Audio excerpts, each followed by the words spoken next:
χωρίς παιχνίδι γίνεται?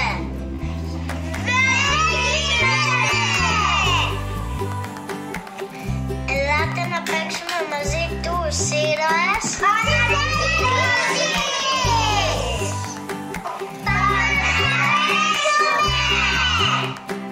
Πρώτα χρησιμοποίησε το κινητό για να δεις αν η συσκευασία που κρατάς ανακυκλώνεται.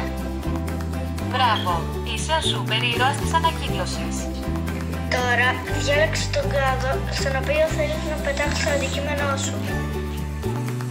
Και άμα δεν είσαι σίγουρος ποιος είναι ο σωστός κλάδος, μην ανησυχείς. Πάρε το κουμπάκι του και αυτό θα σε βοηθήσει. Γεια σου, είμαι ο Μπλεκάρος. Φίλοι μου είναι τα πλαστικά μπουκάλια, κουτιά και καπάκια.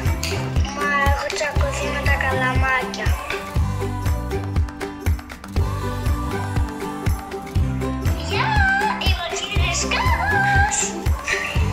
Αγαπώ τα χαρτιά και τα χαρτόνια.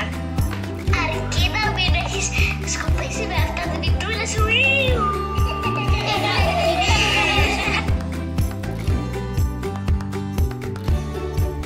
Μπράβο, είσαι ο σούπερ ήρωας της ανακύκλωσης. Γεια σου, είμαι ο πράσινος κάδος. Θέλω να μου φέρνεις γυάλινα πράγματα. Μα προσοχή, μη σπάσουν.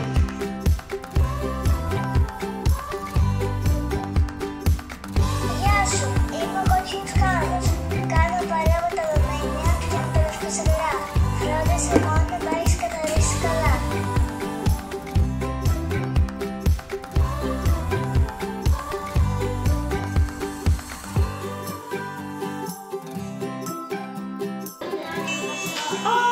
Τι έγινε τώρα? Μπράβο, είσαι ο ήρωας της ανακύκλωσης. Τώρα πέρασε την κάρτα σου από το μηχάνημα για να κερδίσεις πόντους. Πάρτε το κουμπί Α για να πάρεις πόντους. Πάρτε το κουμπί Β για να δεις πόσους πόντους έχεις κερδίσει μέχρι τώρα.